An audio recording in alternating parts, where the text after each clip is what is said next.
Exodus chapter 21. Now these are the judgments which you shall set before them. If you buy a Hebrew servant, he shall serve 6 years, and in the 7th he shall go out free and pay nothing.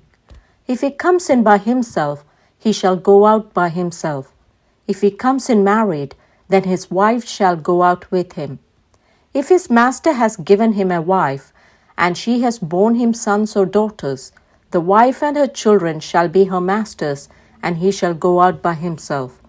But if the servant plainly says, I love my master, my wife, and my children, I will not go out free, then his master shall bring him to the judges. He shall also bring him to the door, or to the doorpost, and his master shall pierce his ear with an awl, and he shall serve him forever. And if a man sells his daughter to be a female slave, she shall not go out as the male slaves do. If she does not please her master, who has betrothed her to himself, then he shall let her be redeemed. He shall have no right to sell her to a foreign people, since he has dealt deceitfully with her. And if he has betrothed her to his son, he shall deal with her according to the custom of daughters. If he takes another wife, he shall not diminish her food, her clothing, and her marriage rights. And if he does not do these 3 for her, then she shall go out free without paying money. He who strikes a man so that he dies shall surely be put to death. However, if he did not lie in wait, but God delivered him into his hand, then I will appoint for you a place where he may flee. But if a man acts with premeditation against his neighbor to kill him by treachery, you shall take him from my altar, that he may die. And he who strikes his father or his mother shall surely be put to death. He who kidnaps a man and sells him, or if he is found in his hand, shall surely be put to death. And he who curses his father or his mother shall surely be put to death.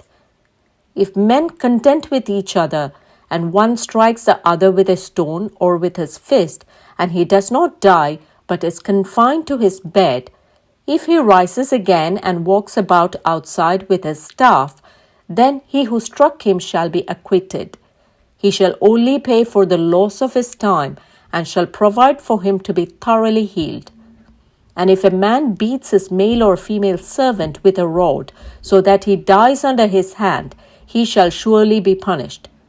Notwithstanding, if he remains alive a day or 2, he shall not be punished, for he is his property.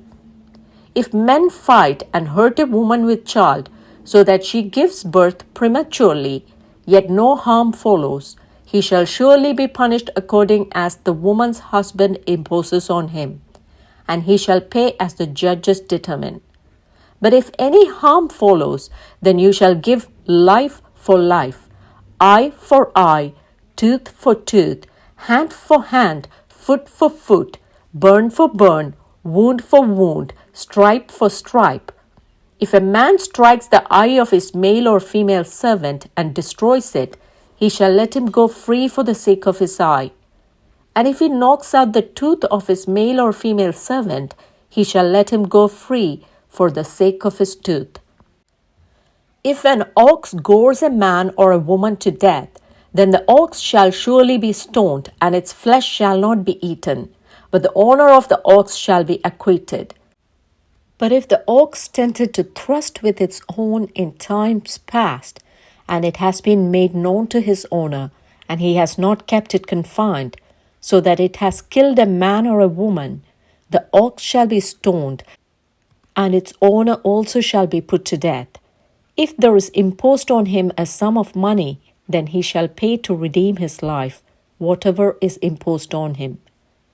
Whether it has gored a son or gored a daughter, according to this judgment it shall be done to him.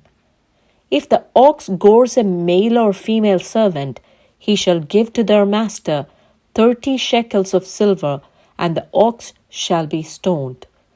And if a man opens a pit, or if a man digs a pit, and does not cover it, and an ox or a donkey falls in it, the owner of the pit shall make it good. He shall give money to their owner, but the dead animal shall be his. If one man's ox hurts another's so that it dies, then they shall sell the live ox and divide the money from it, and the dead ox they shall also divide. Or if it was known that the ox tended to thrust in time past, and its owner has not kept it confined, he shall surely pay ox for ox, and the dead animal shall be his own.